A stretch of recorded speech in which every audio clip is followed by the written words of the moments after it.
Hey everybody, this is Dan French, Mutual of Omaha Mortgage, streaming live here, and wanted to find out if anybody had any questions, financing or real estate related. I'm here to answer any questions on what's happening with the market. Um, any questions? Let me know. I got the live viewer chat up, so if you guys have any questions regarding anything that's going on in the market, um, what rates are doing, if you guys have any questions on jumbo loans, I'm here to answer any questions, guys.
So we're going to talk here a little bit about what's going on with the economy, with the market, and maybe I can answer some questions if you guys have any. So I used to do a radio show, and we're trying something new here. We're trying something to stream live and maybe build some audience with questions and different things that's happening in the market right now. So we do know that prices are going up.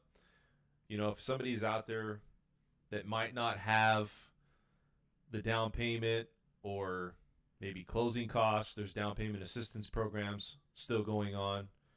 I can pretty much give you any guidelines for most products that's out there now. Jumbo loans have been a big thing here in the market recently, and I think that's something to consider if you guys can't find something that's in a conforming range. A lot of people out there are looking to jumbo pricing and jumbo product. That's anything exceeding 484,350. And so we do here at Mutual of Omaha Mortgage. I deal with a lot of different categories and clientele. I'm right now. I got a case study with a client that's getting a loan from me that's had a short sale less than 2 years ago. We're doing right now a foreclosure that happened 5 years ago, and everyone knows, or maybe a lot know, that it's a 7 year waiting period. So there's some things outside the box that if you had a significant credit impact, we have options for you for financing. Most of our rates right now are really, really good. I've seen really good pricing on jumbo loans. 4% on a 10-1 or a 7-1 arm. Those things are, people always get skeptical on, are arm loans really good to use? Are they good to, everybody, the stigma out there is they're bad loans, and that's not true. A lot of times people get those loans, or they get those arm loans, and they save money depending on what happens on the adjustment period. And realize this: if you're planning to pay off your house, in 10 years, those are a perfect loan. So I have a lot of different categories and things that we can discuss. You know, right now I have another client that's going through the process, and they're trying to file their tax returns at present time to get into a house because they're self-employed, and maybe they wrote off a lot of their income in 2017. Well, everybody knows that yes, you can go down and you could put, your tax returns out for 2018. You can go to your CPA and they can put that together for you, but that doesn't mean it's income right away. And I think there's a big disconnection where people want to make offers and they're like, Dan, what is that number that I need to get into a house, and what is the monthly income versus what the total debt I have? How much do I need to make on a monthly basis? So then I tell them, I said, hey, you need to make X amount, 10, 15,000, whatever that number is. But then they think they can go and make offers right away. And I think there is a little bit of a disconnect with that, because until it's registered with the IRS, it's not true income. And so, that's another situation I'm going through right now where they're sitting on the sidelines for a bit.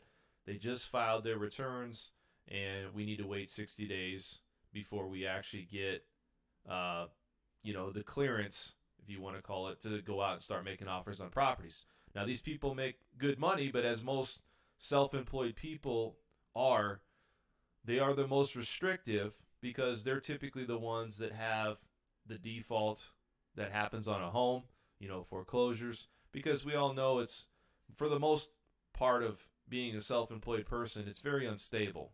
So you usually have to take an average. And so being out there, being self-employed, yes, absolutely, we can help you.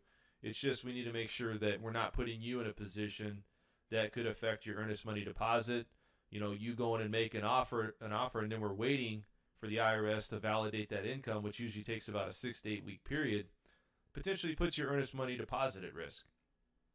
So self-employed buyers out there, there's definitely options.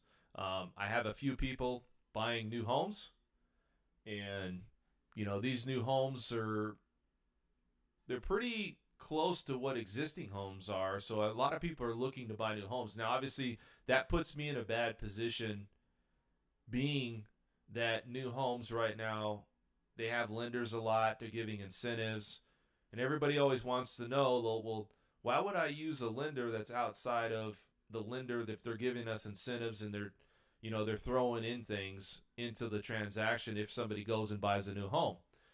Well, lenders are the ones that make money. It's not the builder. That's especially if the lender's an outside entity. They're not directly a part of the actual builder themselves. Now, for the most part, builders want to control the outcome or control the file. And if it's not a lender that they use, they're trying to push units.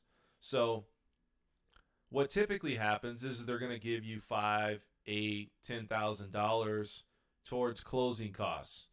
But if you look at the print, or you look at the loan estimate, the loan estimate actually shows a higher fee on origination charges than, let's say, normal fees. So Mutual of Omaha Mortgage, my company, we charge $1,500. $1,000 of that goes to underwriting, and then the other $500 roughly goes to processing and setting up the file, ordering the appraisal, all these things that happen. Well, a lender for a builder will charge an additional origination fee on top of that. I recently had somebody show me an origination fee of like $3,200, and the total amount out of pocket just for doing a deal with that lender was like $5,500. So yes, you're getting a 10 grand, but you have to realize, what are you getting charged by the lender to get that 8 grand? So you have to minus that money, and that's something you look at. My advice to everybody is always compare loan estimates. If you have a lender out there that is maybe giving you a loan estimate and you're maybe a little bit hesitant, like, hey, is the rate maybe a little bit higher? Or you go to a builder and their lender gives you a loan estimate, go shop it with some other loan officer or some other lender, because a lot of times you're going to find that you're being charged a lot And is the savings that much more? You know, you might get a better rate going to a different lender, and you're using that lender, that builder's lender, for the incentive, but you might get a half a point better in rate, and then you have to weigh out, okay, they're charging me 8,000 or 10,000. I'm sorry, 5,500 in lender fees, but you're getting 8 or 10,000 from the builder. Really, you're only getting $4,500 for your closing costs or towards all of your fees. And yes, you're saving money that way, but is it enough to justify if you're getting a half a point difference in a rate? What if you're getting a lot better rate somewhere else? And realize this, guys. I mean, builders are in the business to make money. And you have to really evaluate what are they charging you for all of these things with the upgrades and the total cost of the home. Now, I'm not saying don't go buy a new home, and I'm not saying that everybody out there is going to charge you that. But typically, everybody's in this business to make money. And the builder's going to be putting themselves in a position to potentially make money. And, I think you have to really take a look at how much you're being charged, what's the rate, what's the process. A lot of people throw out getting a good lender to explain things or hold the hand through the process. Hey, I know everybody's out there just really looking at rate, and that's great. I would be too, but I would blend that. I say this all the time with what's the fees the company's charging me, what's the rate for directly impacting my payment, how good is the communication from my lender. So there's a lot of things to consider before moving forward on what position you want to where you want to be buying a home. And so a lot of people today, we're seeing existing homes really starting to creep up where there's still a difference, there's still a savings, but that difference in buying a basic starting new home versus an existing home, there's not a huge gap in purchase price. So you see a lot of people electing to go buy new homes. Plus, a lot of these homes on the market, they need some work. There's always some issues or something that may need to change. I got another loan right now where, they purchased a home for $875, and they're going into the property with $35,000 equity, and that's great. Like the purchase contract is what it is. They know the value is higher, so it meets the expectations for the lender. But here's another thing: they have to put in about $15,000 to $20,000 of work. So it's good, and that opportunity is there. But a lot of times these properties have so much work, you just kind of walk away from it and move on to something else. So does anybody out there have any questions, financing or real estate related? I am here to answer any questions, guys. I've been working in the financing field here for pretty much in the mortgage industry for about 12 years. I started off as an assistant, and then I moved into a little bit of story about me. Started off as an assistant. I moved into business development. I was on and off as a loan officer. I've seen most of the problems that occurred in the economy, especially with 2005, 6, and 7. And, I survived that. I think a lot of people that survive it really kind of put their foothold into the market because they figured out a way. There's a lot of short sales. There was a lot of hard pre-finance loans that we went through. So there's a lot of things that occurred throughout these last years. And, everybody knows Las Vegas is really just a roller coaster type of market. It's up and down consistently. So, anyways, guys, I'm here if you have any questions. Does anybody out there have any questions about anything that's going on? I'm here to answer those questions.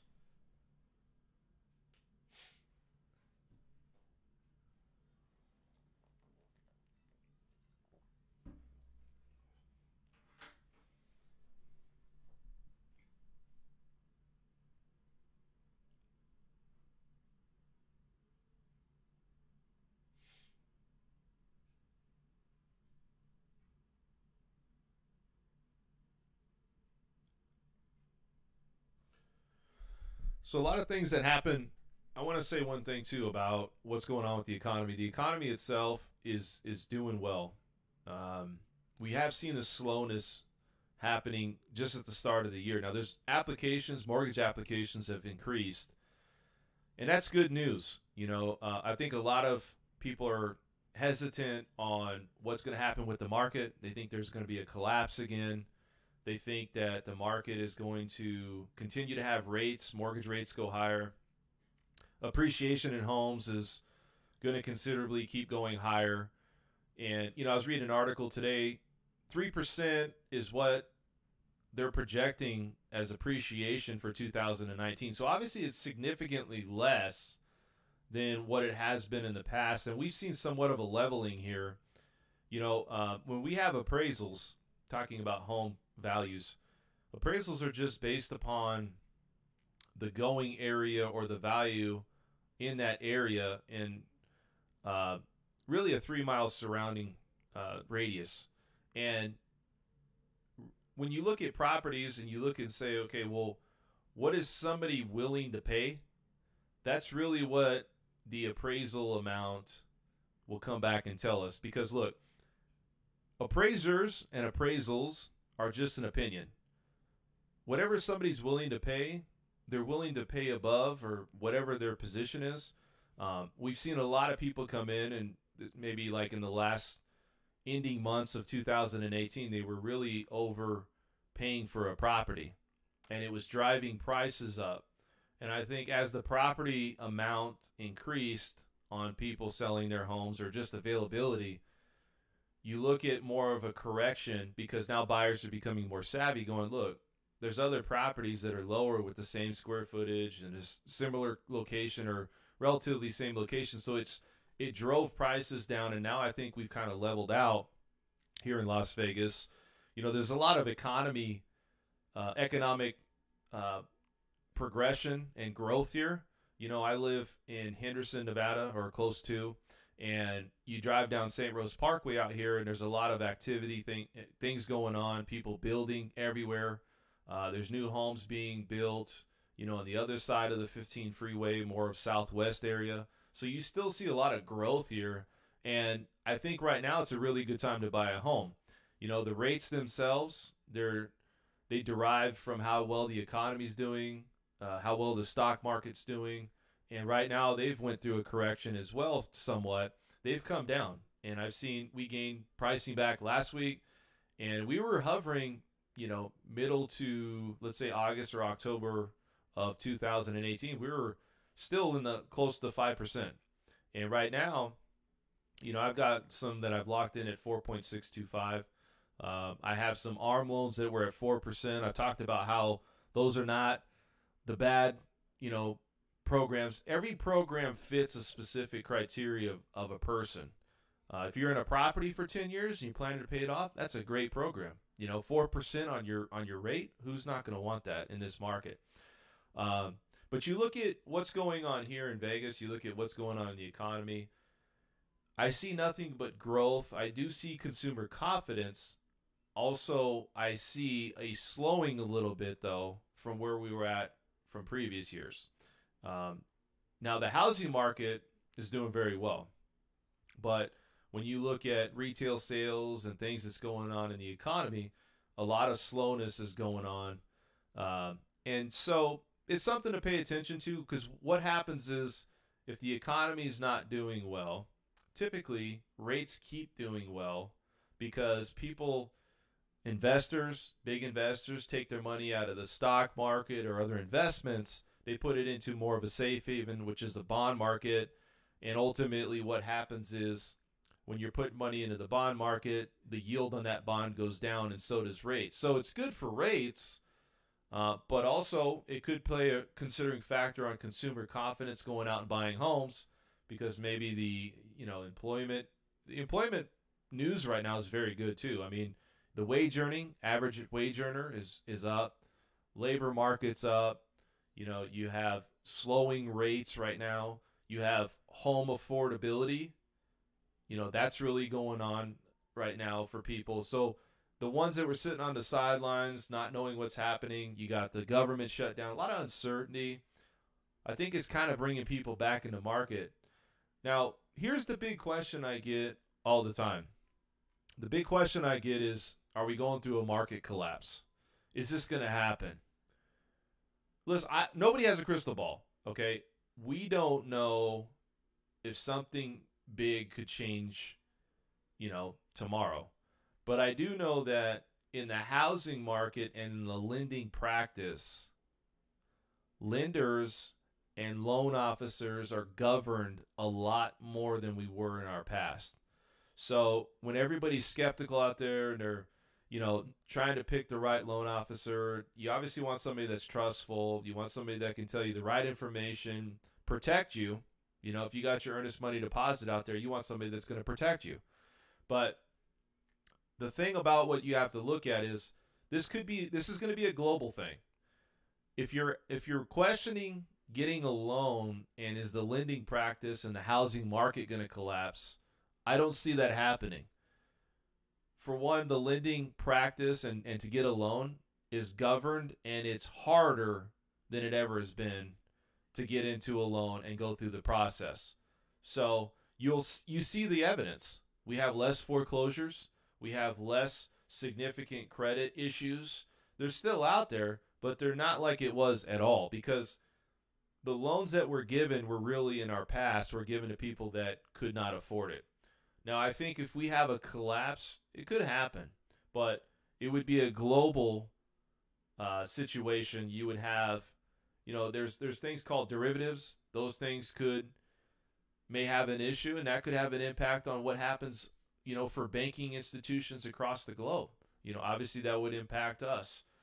But I think it would be a housing market, it would be a stock market, and a bond market for us to go back to what we had before, where it was almost a total collapse. And so looking at where we're at now, looking at what the economy is doing, yes, it could happen. Have we minimized the problems? Maybe we've shrunk the amount of issues that could come up. Sure, I think we did. And I think that the economy is still growing, even though we've slowed a little bit as a whole. This is globally too. We've slowed a little bit, but we're still growing overall. And the consumer confidence is high. People are out there, they're getting jobs. There's a lot of job growth. There's a lot of wage earning that's going up. And relatively, rates and house prices are still there to purchase. So ending up with what I'm trying to explain to you is, please don't make decisions based upon, is the housing market going to collapse? If I was renting and I had to rent, I had bad credit, I don't have money for trying to get into a home, I'm not working, or I don't have the length of time to work, or my debt ratio, whatever it is, I get it. Some people just have to rent. But I'm not going to rent if I know I can purchase a home. And so you want your money to work for you. So putting money into a mortgage, putting into a payment, I tell this story to everybody. I bought a home about 13 years ago, maybe 12 years ago, and I cashed out refinance. I still have a ton of equity in my home, but I paid myself forward by paying, the mortgage that I've paid over 12 years. And does it always happen that way? No, but majority of the time it does. I was going to short sale my house, and I decided to take the risk and buy a home. And so I did. And it's paid off.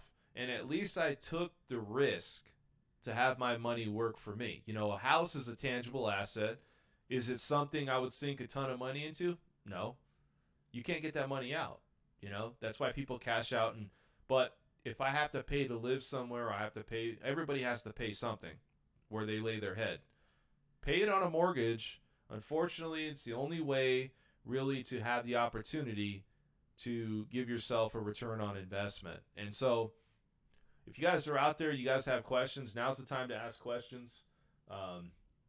You can ask any questions that you want, about financing, real estate related, what's going on in the economy, what's going on in the stock market. Have I seen anything new come out? What's going on in Las Vegas? Do you kind of what's how's things going with the Raiders, and how's things going with sports teams. There's a lot of stuff going on in Vegas. You go outside of Vegas, I'm telling you, there's more going on in Vegas, it seems like, than California, anywhere I've gone. So I'm sure there's other entertainment places, but it's just they have sports teams, they have betting. I mean, there's a lot going on in Vegas. So anybody have any questions about what's going on in Las Vegas, let me know.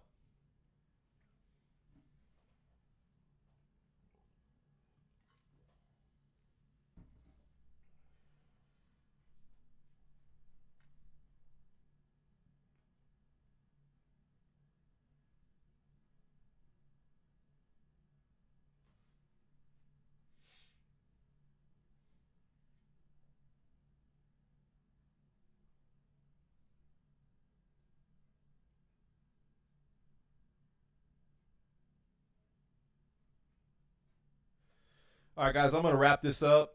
There's no questions, obviously. So we'll stay tuned every week, Wednesday, 5 to 6. We'll be up and running live. If you guys have any questions, financing real estate related, give me a call. Let me know if you have anything out there that maybe you don't understand, your fees, whatever you got going on, just let me know and I'll help you out. Um, we'll be here every Wednesday from 5 to 6 p.m. Stay tuned for our next showing. And thanks to everybody for tuning in. You guys have a good rest of your night.